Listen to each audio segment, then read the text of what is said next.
Okay, so good afternoon once again, dear friends. I would like to greet everyone who gathered here and who just joined us, and I would like to cordially welcome everyone who stayed here following our previous session about revolution. So now we would like to continue to discuss books by our wonderful colleagues, and you probably know what we are going to discuss. These are books from the series dedicated to the Russian Revolution. Yeah, so do you know who I am? I'm Valeriy Anashvili. I'm the editor-in-chief of Gaidar Institute editorial house, which actually published the books. So the series is dedicated to the Russian Revolution, where we tried to bridge the huge gap, the missing lacunes in Russian publishing business. We tried to publish some key texts about the Russian Revolution, and we tried to be on time by the anniversary of the October Revolution. But I believe we will continue because some books were reprinted several times, like the book by Jack Goldstone. So this is the third edition, and also the book by Sheila Fitzpatrick sold successfully, and we are looking forward for the second edition. So as always, we are pressed by time, and I would like to show you the books, and so that's the end of my role here. And with the great pleasure, I would like to pass the floor over to our guests. So just let's specify the format of our work. So we're pressed for time. So I would like in the next 50 minutes, everyone could speak for some 15 minutes. Please feel free to talk about your books consecutively, and once our guests are finished, you will have the chance to ask questions to all of our authors. Thank you. So I would like Lady Fitzpatrick to begin and to say the important things covered in her book. Yes, the right one. Yeah, well, what's the most important in this book? I wrote this book a long time ago, and it was part of, although I was interested in writing on the revolution, it was probably part of my effort to understand more broadly Soviet history. In other words, not only what happened in 1917, but what happened afterwards, and the kind of political and social and cultural consequences. Now that led me to deal with a broader time span in the book than many people expect when you're dealing with revolution. In fact, I thought about, I was not happy taking my revolution only up into the 20s. I felt as if it's not finished then. I've got to, something more is going to happen. Then, of course, comes the great upheaval of collectivization and so on. And it would be possible to finish. It would be possible to finish the book then, which is really what E.H. Carr did with his great history of Soviet Russia. He finished with the first five-year plan, and he called it his book Foundations of the Planned Economy. In other words, his interpretation was that the real outcome, the thing that mattered, the product of the revolution that mattered, was the transition to a planned economy, the establishment of economic planning. Now, that's not the way I understood the revolution. I had great respect for Carr, but I didn't share that view. So I didn't want, if I had ended my book then, it would have seemed to me as if it's a sort of triumphalist look, we come to the great transformation, and establishment of the planned economy and so on. Now, but then there was a question, so where am I going to end the book? And as I suggested in the last session, one could take it up to the war and make an argument there. But I didn't think of that at the time. At the time, I had grown up learning about the French Revolution.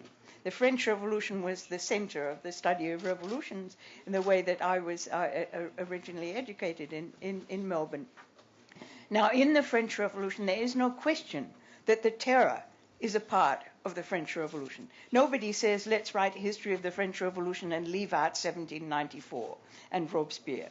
Now, it seemed to me, on the same kind of argument, that the Great Purges belong in that revolutionary upheaval. There's something I find it difficult to imagine occurring not in the context of the aftermath of the revolution. Now, that was a sort of controversial decision at that time among Western historians of the Soviet Union because it was, many people who sympathized with the Bolshevik Revolution, they did not want to have the purges as the end of that process. They wanted to say that's something completely different. Stalinism and the revolution are something completely different. And I understand that point of view, and I see that in many ways it makes sense. But on the other hand, my own sense of things was that the things that are in common as a transformative experience, the things that are in common between 1917 and the Stalin period are quite striking. Anyway, to me, it needed to be in there. Now, it's also possible because, as I have subsequently found out, I really not only like being a historian, I like telling a story. Narrative simply appeals to me. And so I think, in a way, I also thought that the story is more, it works better as a story if the purges are in there. Anyway, if you read it, you'll decide whether you think I made the right decision or not. Thank you.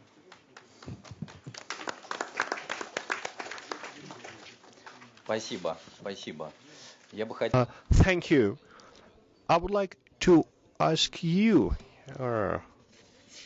Mark.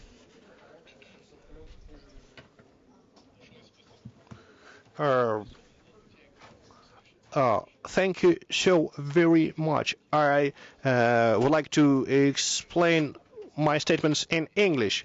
My understanding of the book. Not go much further, one might say, because in many ways the epigraphs that I use to start the very introduction to the book, where I try to explain what I'm trying to do, explain a lot of the whole approach of this particular book. And I'll mention the two epigraphs, actually, in both Russian and English. The first is from Nikolai Berdyaev. He wrote an essay in 1923 called Thoughts on the Russian Revolution, Размышления о русской революции. And he says, in Russian first, «Читать книги по истории революции приятное...» Reading books about Russian Revolution is much more pleasant than experiencing a revolution. Pleasant than experiencing the revolution. And the second quotation comes from a 1932 novel by Victor Serge, who was in Russia participating in the revolution, a novel called Conquered City, Завоеванный город, in which he says, «История – этот неслыханный обман эрудитов, или, может быть, ученых, в котором за печатными строчками уже не найти ни капельки крови, где ничего не осталось от гнева, страдания, страха и насилия людей». History, that vile scholars lie, among whose printed lines not a drop of spilled blood can be found, where nothing remains of the passion, the pain, the fear, and the violence of people. I tried to avoid that vile scholars lie. And my book is an attempt, but only an attempt, because it's a goal actually that a historian cannot achieve, given the limits of the archival record, given the limits of our own comprehension of people who no longer live, who are not ourselves. The attempt to recover the experiences, that's a key word here, of the past in all of their complexity and multiplicity and contradiction. But even the question of experience, which drives this story, the first chapter is about how the concept of experience, even experience can be understood in different ways in the work of a historian. And I've thought about this in the way this book is designed. On the one hand, and here I actually think more of the way the Germans explain the meanings of experience, of two words, Erfahrung and Erlebnis.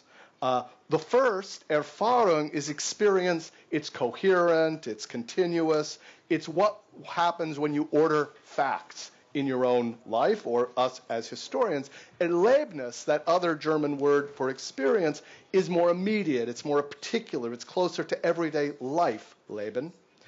Hence, it tends to be translated to English as lived experience. It is sort of like, and the translator struggled with this, I think, because it's not simple. In Russian, this is something like the difference between opyt, as experience, and переживание.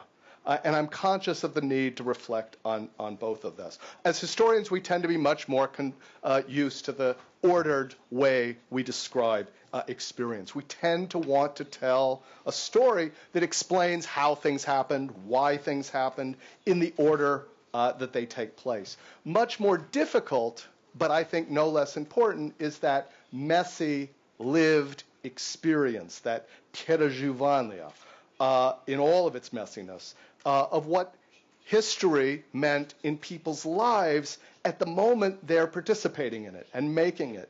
In other words, this is an attempt to tell a very human, experiential story, which I think is important not just to explain why and what things happen, but fundamentally what human beings are, what we are like, whether Russian or others. That's the story of the Russian Revolution I try to tell in this book, and I do it, I'll say very briefly, in a few different ways. Partly it's the structure of the narrative, and I've sort of half-joked to my friends, you can read this book in any order. You can start at the end, you can start in the middle, because it's not structured so much that way. Although there are 3 chapters, part 2, 2 to 4, where I give a chronological account of the years between 1905 and 1921. And lest, because the issue of chronology has come up, lest anyone think I actually believe the revolution began in 1905 and ended in 1921. I don't. I actually reflect on this problem. There are reasons to choose some ending and beginning, but they're not true endings or beginnings. But the way I tell the story of those years in 3 chronological chapters is by entwining 2 different narratives. One is the narrative that a professional historian tries to tell, the sort of consensus view on what happened and why. The other is the narrative of newspaper writers, journalists, who were telling the story of the revolution as it happened, but understanding they're describing history as it was unfolded. And the rest of the book is structured differently. It is an attempt to get at the very lived experience, the ideas through very particular places and people, and a great many voices of the time. In fact, a huge amount of the work of this translation also involved me and the translator seeking out the original Russian quotes. There's no point in translating it back from my translation from Russian to English, so we had to find them. I never kept them all, unfortunately. So there are chapters, for example, on the street. Again, from 1905 to 1921. The street is a place of historical experience, but also the street is an idea. The street is where we see the common people, where we see disorder, where we see danger. There's a chapter on the village, but not just the normal history of peasant revolution, but through the eyes and the experiences of women. It's a women's history of the village revolution. There's a chapter on the spaces of empire, but again, rather than a broad overview of what happened in the imperial revolution, focused on the lived and intellectual experiences of 3 people, a Central Asian Muslim activist named Mahmoud Hoxha Behbudi, a Ukrainian author and political leader Volodymyr Vinnichenko, and the very enigmatic Jewish author Isaac Babel. And I let them stand for the complexity of the history of unraveling and overcoming revolution. And finally, in a chapter that I call Utopians, is on, again, 3 individuals and their experience and ideas, Alexandra Kollontai, Lev Trotsky, and Vladimir Mayakovsky. And I call them utopians, though they would surely scream in protest that I did so, because I try to make an argument that rather than the dismissive notion of utopia, the way that Kollontai and Trotsky and Mayakovsky would use that word, utopia as in possible dreams of perfection, that there is a vision of utopia, defined more recently, as a critical rejection of the world as it is in the name of the world that should be, a sort of radical challenge about possibility. And I think that is something they shared, indeed, as I said earlier today, how one way to understand the Russian Revolution.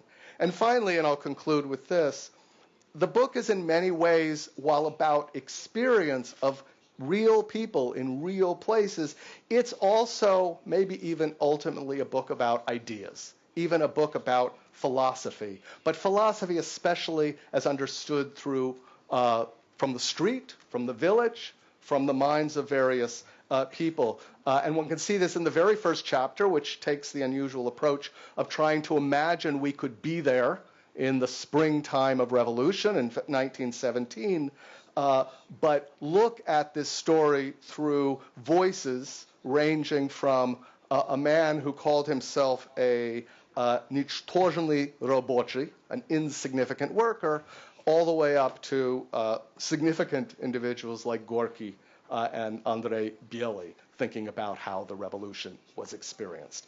And as I said, the book is filled with ideas. And I will conclude by noting that those are ideas from those times, that ideas that filled that era, ideas about history and its meaning, about power, about inequality, about freedom, about disappointment, ideas that I think define the way people experience the revolution, but are also relevant to what always is important to me, thinking about human history for ourselves and what we can and must and might do. I hope you, those who read it, enjoy reading it as much as I enjoyed writing it. Thank you. Спасибо.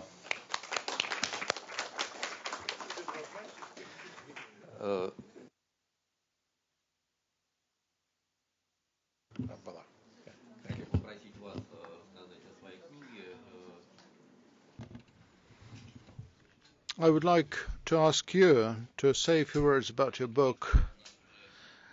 Well, it has been turned out 3 times, 3 editions, and it is important. I asked Mr.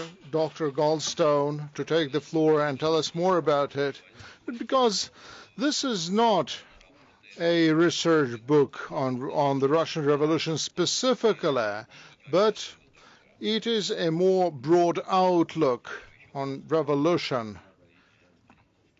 And you have the floor, sir. Thank you for being here. Revolutions are great dramas. As I think it was Professor Rogansky said, they're not just civil wars. Civil wars are mostly struggles for power. Revolutions are efforts to remake the world. They're full of tragedy and passion. They are stories that change history. And to convey the feeling, one almost has to go to works of literature.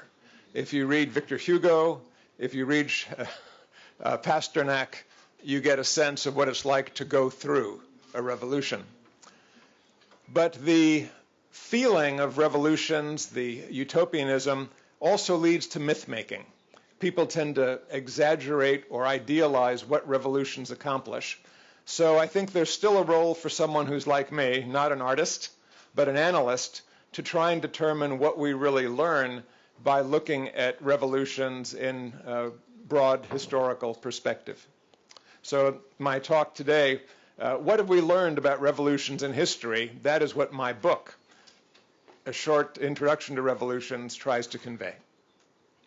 So what have we learned? I'll pick 3 things. There are more in the book, but I've got 10 minutes, so I'll only choose 3. One is that revolutions are like earthquakes for prediction and explanation. That may sound very strange, but I'll fill it out in a minute. But think of revolutions like earthquakes in history. Second, revolutions are long processes. This strongly affirms what Professor Fitzpatrick has been saying, and that the nature of revolutions has been changing over time.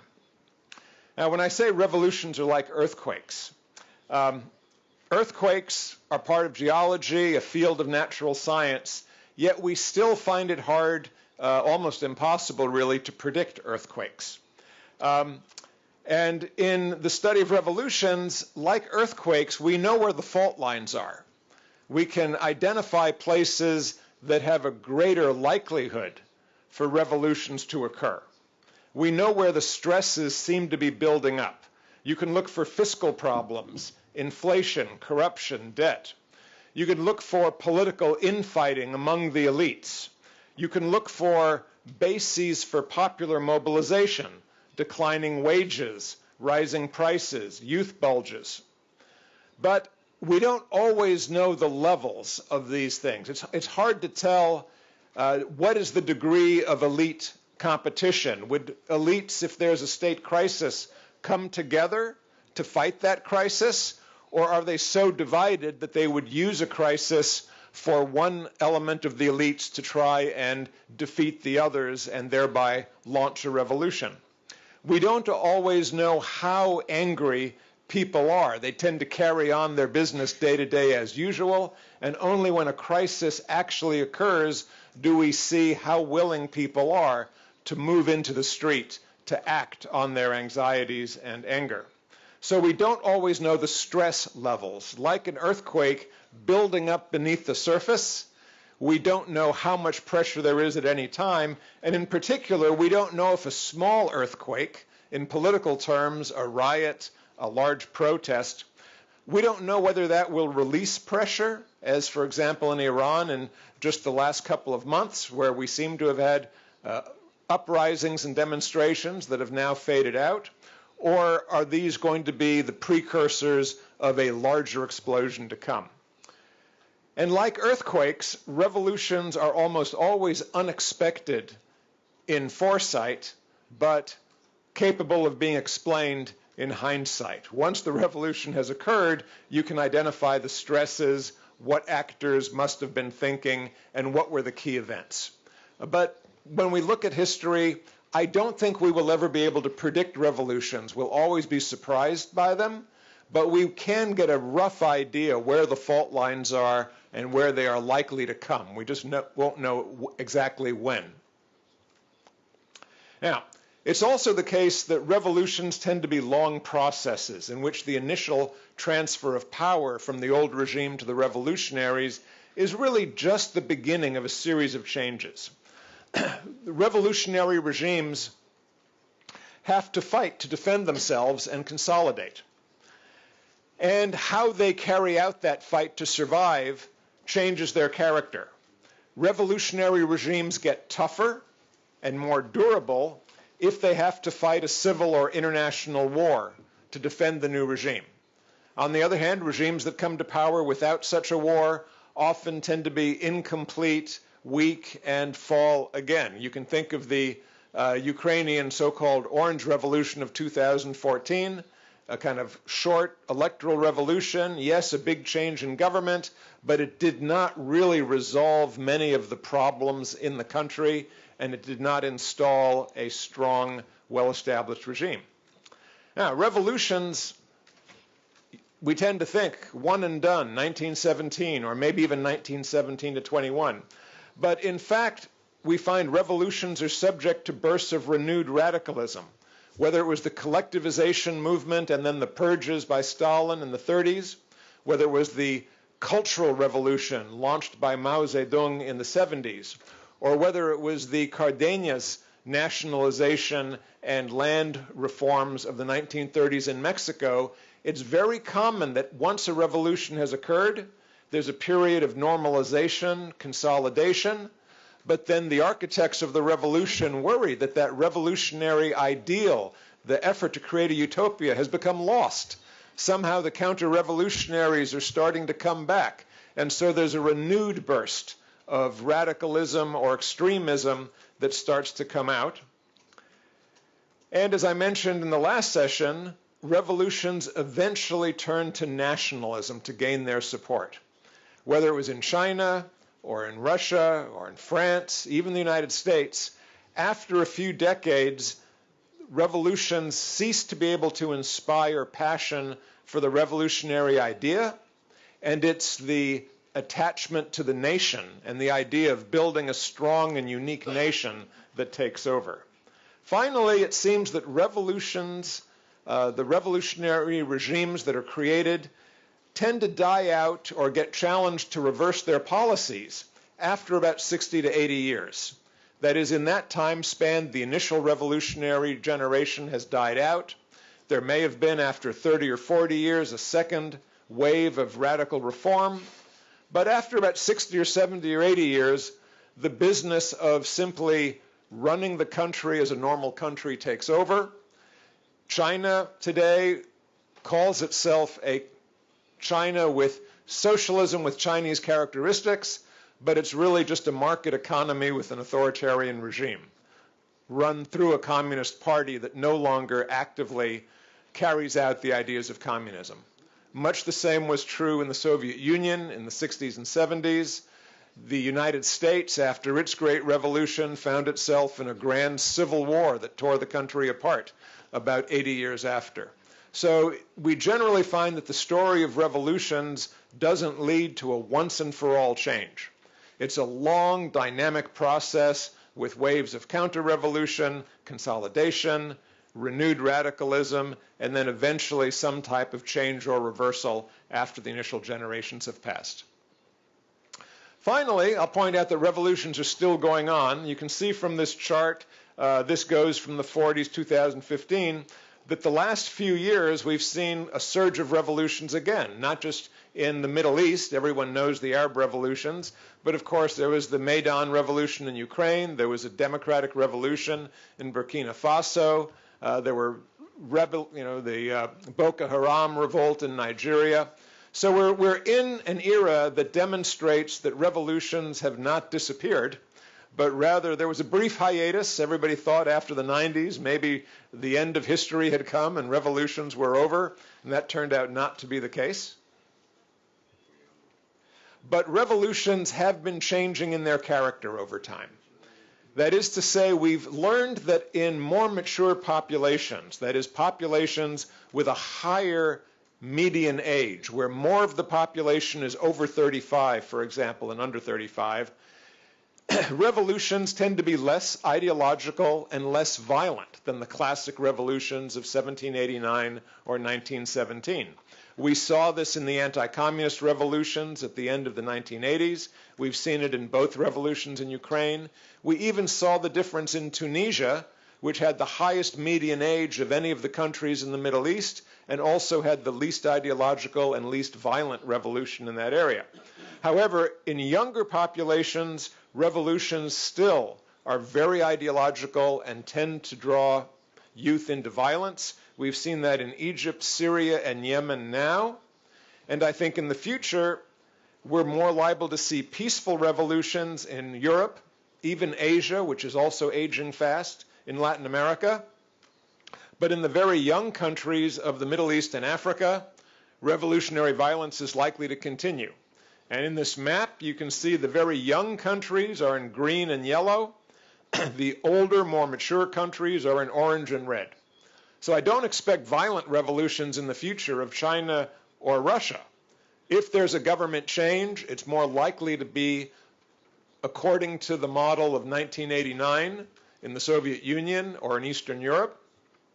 But in much of Africa and parts of the Middle East, you see that Iran in orange is already kind of past the violent revolution stage, but Iraq and Syria are not, and most of Africa is not.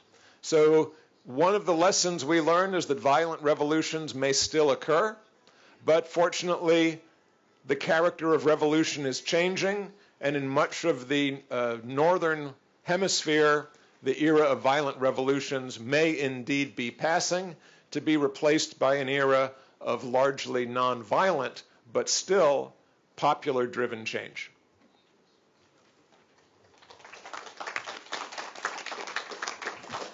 Спасибо большое. Спасибо. Thank you very much. And rephrasing Berdiaev, it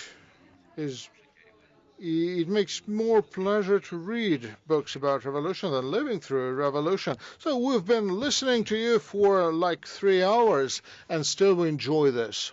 We enjoy this, really. Now, I believe I'll open up the floor for Q&A. Questions on the floor. I can't say that it's so good and pleasant to listen.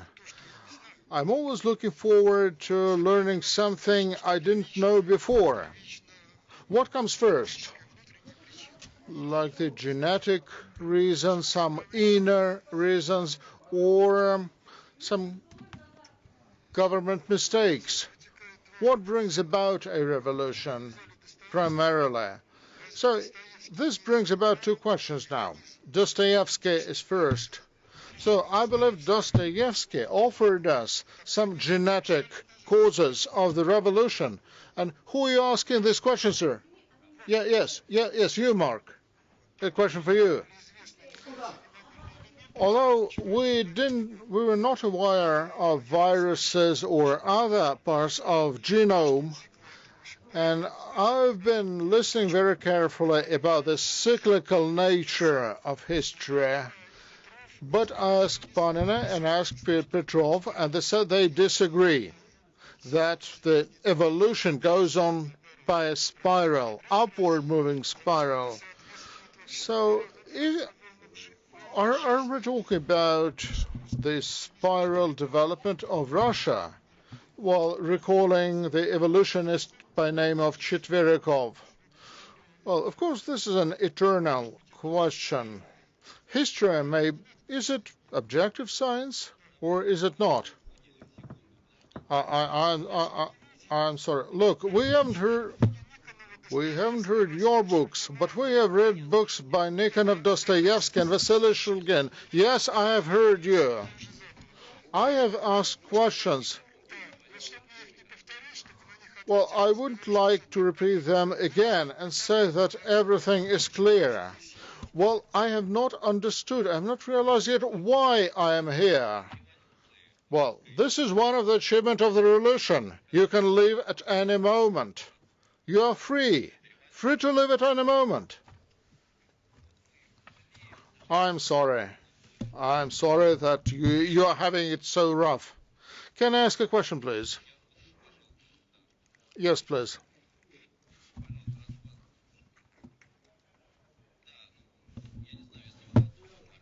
Mark, are you ready to take that question? No, I'm not. Well, as an historian, I can say that the attitude of Dostoevsky and others may be kind of dubious. So you can actually make history appear very complicated, especially when it comes to the Russian people. However, this may not be entirely right from the historical perspective. Well, there are some other thinkers like Andrei Bely who lived through that time, and I believe that he realized the complexity of the Russian nation, of the Russian soul, if you wish, but that his outlook may have been more complex than that of Dostoevsky, because he felt that huge earthquake of a revolution. And for one, he said that the music of revolution, this is something one needs to perceive. I believe that these were people who actually lived through a revolution will feel it better, and better than Dostoevsky. Yes, please. I'm Professor Shokin. I have a question for Jack Goldstone. In your book, you mentioned the colored revolution in Ukraine. However, the thing is that the coup d'etat in Ukraine takes root in the Habsburg dynasty. The well-known memo of the German professors to Habsburg about what German would gain after World War I. And there was an Austro-Hungarian foreign ministry also sent a memo as to what they want to achieve, to capture the entire Ukraine via Galicia.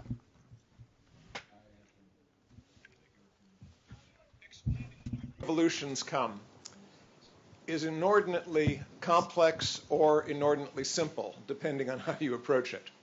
So if you want to explain all of the factors that contribute to a revolution, I could ask you, why are you a professor? Explain everything in your lifetime that contributed to your becoming a professor.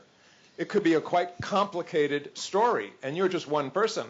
If I talk about what led an entire nation to undergo a revolution, the story of 1917 in Russia begins at the very least with the liberation of serfs by Tsar Alexander, continues through the anarchist movement, the revolution of 1905, World War I, the web of alliances that drew Russia into the war, the problems that prevented a good result. One can go on, and historians make quite a good living telling the story in great detail. Or you can try and be an analyst and simplify to what are some of the most commonly found and powerful drivers of a revolution. And then you can tell a somewhat simpler story. What causes revolution at the end of the day is a breakdown of trust and unity within the rulers of society, usually a division between some elements of the elite or a division between the ruler and his immediate supporters and the broader bureaucratic or military or business leadership. One part. Second, a crisis that undermines the ability of the ruler to hold things together. It might be a military defeat, an economic crisis, or some other a succession crisis can do this. And there has to be the ability to mobilize people to create pressure. But that is a very bare bones, bloodless, scientific answer that does not satisfy people who want either the emotional answer of what motivates people, where does the anger come from, and it doesn't satisfy a historian with the desire for the deep detail of tracing the narrative through all of the prior steps. So in a sense, explaining a revolution is a matter of choosing your approach and doing it as well as possible. There is no one best way. There are simply each way that I think adds a level of understanding. Can I add one note? Yeah. Add a note to that? Mm-hmm. Yeah. Just to add one element of that, I won't talk about where revolutions end because Sheila Fitzpatrick already did. In terms of I'm someone who does try to get at the emotion and the passion of revolution, but this is the other question, which is how to think of it in terms of a long historical trajectory of causes. And so, as Sheila Fitzpatrick said, of course, where you interpret the end tells you what you think of that revolution. The same is true of the beginning. And again, while my book starts in 1905, really, I'm a historian of Russia from the earliest times. I would say at the very earliest, it's Peter the Great, perhaps even before. And in particular, Peter the Great's drive to bring Russia into civilization, to realize human capacity that frees people of backwardness, that tries to argue that radical change is needed. So one could argue that the Russian Revolution of 1917 continues a trend that began at least as Peter the Great. And if one chooses that, to make that argument, that is an interpretation. Every single chronological choice, you have to ask, what is really the author trying to say? So I think that goes to the question of how we interpret long trends. Спасибо. Thanks a lot for your very interesting presentations. Let me my question in Russian. Я Илларионова Татьяна. My name is Tatiana Illarionova. I'm a professor in RUNEPA. I'm deputy editor-in-chief of the public office Государственная служба magazine. In issue 4 of our magazine, we offered a digest of articles and books in Russian and German, and your book is among those listed. And with great pleasure, I would share with you the digest. I have two brief questions to all of you, distinguished professors. In today's Russian society, we have a big discussion about the role of the Tsar in the revolution. And I understand your interest towards upheavals on the mass scale. But how would you estimate the role of Tsar Nicholas II?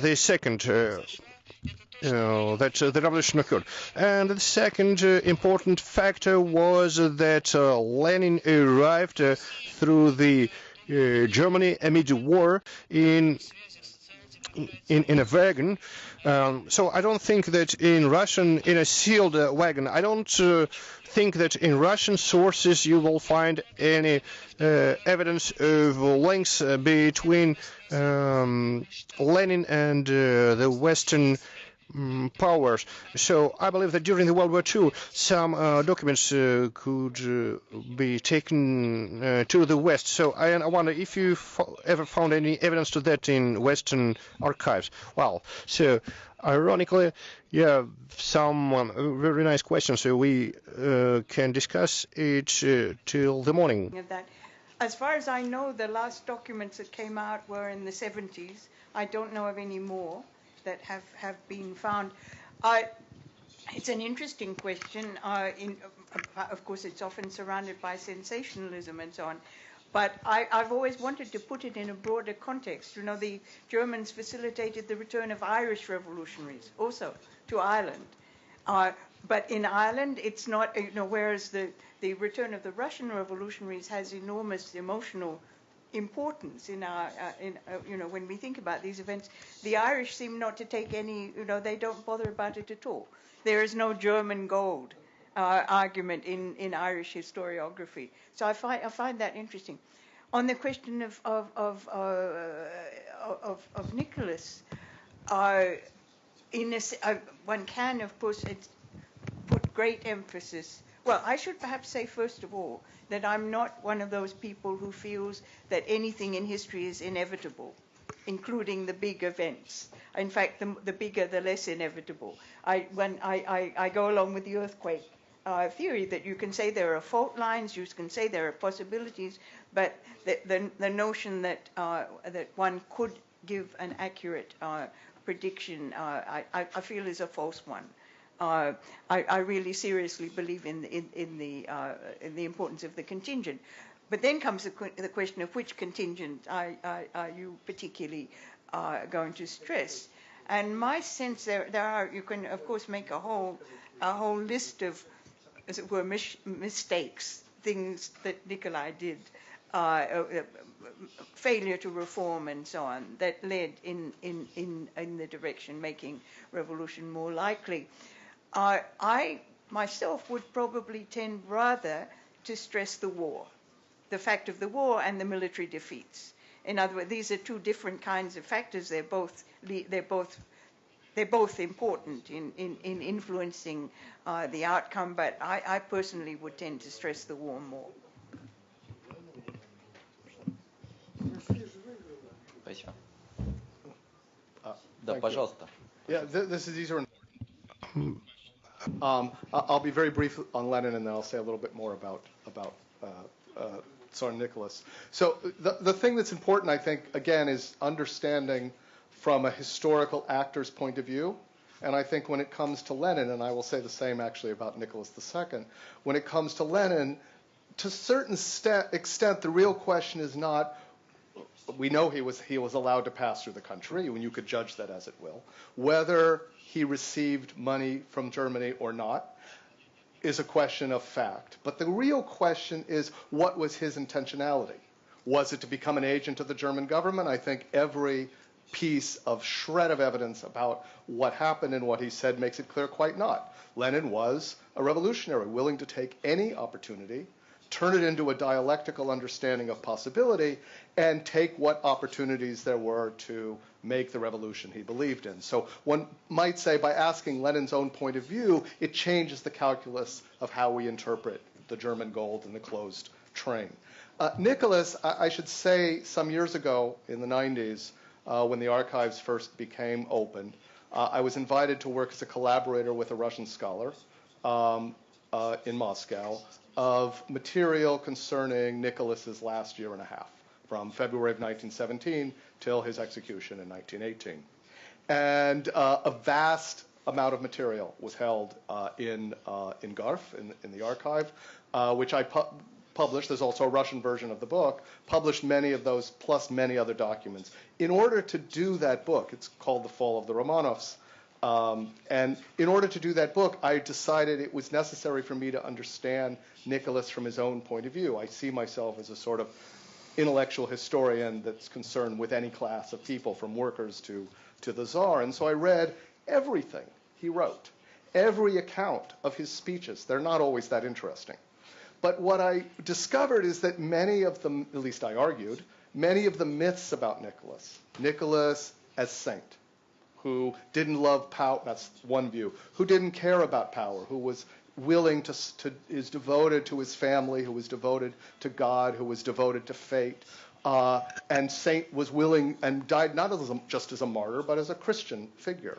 The myth that was very common and still of Nicholas as sort of ignorant, not up to the job, he never wanted to rule, he felt so inferior to his father, that he was just a weak and poor Tsar, also is a myth. And what I felt in reading his works very deeply and thinking about him in context, and this is my argument, is that Nicholas was a deeply ideological figure, in a term what we would call ideology. An ideology of the importance of a strong state, the ideology of the magical bond between Tsar and Narod.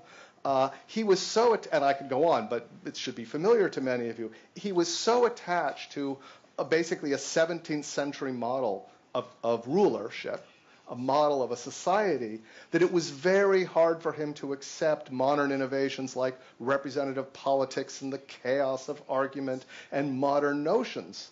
And so I think in some ways he is to blame for the revolution as precisely his strong adherence to an ideology that left no room for democratic participation and change. And I think that's a warning, and it's something other rulers have seen. If you get so attached to your ideological point of view, you can't actually make room for the possibility of non-radical overthrow and change. So in that sense, I admire Nicholas for the firmness of his ideological conviction, but also blame him for the firmness of his ideological conviction. Yeah. Donald Trump believes he's a genius because he won the election. A lot of people think Tsar Nicholas was an idiot because he lost the country. So looking backwards, you can always justify in terms of individual characteristics if that's your inclination. But if we look at Russia in the early 20th century, two things were clear. A wave of industrialization had spread from Great Britain and moved slowly east. By 1910, Germany had become an industrial power. Russia had not yet done so. If there was going to be a war, it was very likely that Russia would be defeated. We saw that in part in Crimea, and we really saw it with the Russo-Japanese War, which triggered the 1905 unsuccessful revolution, but showed how close the regime was to being under mortal threat from internal decay if it lost an external war at the same time. I believe that given those conditions, even if a Tsar with the toughness of Peter I had been ruling Russia, it would have been an impossible situation. If he fought Germany, he would suffer a major defeat. If he refused to fight or conceded, he would be attacked for not being sufficiently nationalist and defending the honor of Russia. This is, in a sense, what happened to the provincial government. So replacing the Tsar with a democratic regime made no difference in terms of creating stability. I also think it's not fair to say that Russia was not reforming. They were trying to industrialize and catch up. The Stolypin reforms were trying to restructure Russian agriculture, but there simply wasn't enough time. If World War I had not occurred, had there been another 20 years, we might have seen a different, less revolutionary transition. we might have seen something like the Kaiser Wilhelm regime, where a monarchy remains in power, but with a parliament and an industrial bourgeoisie. But Russia was too far behind at the time in history when World War I became very likely and eventually broke out.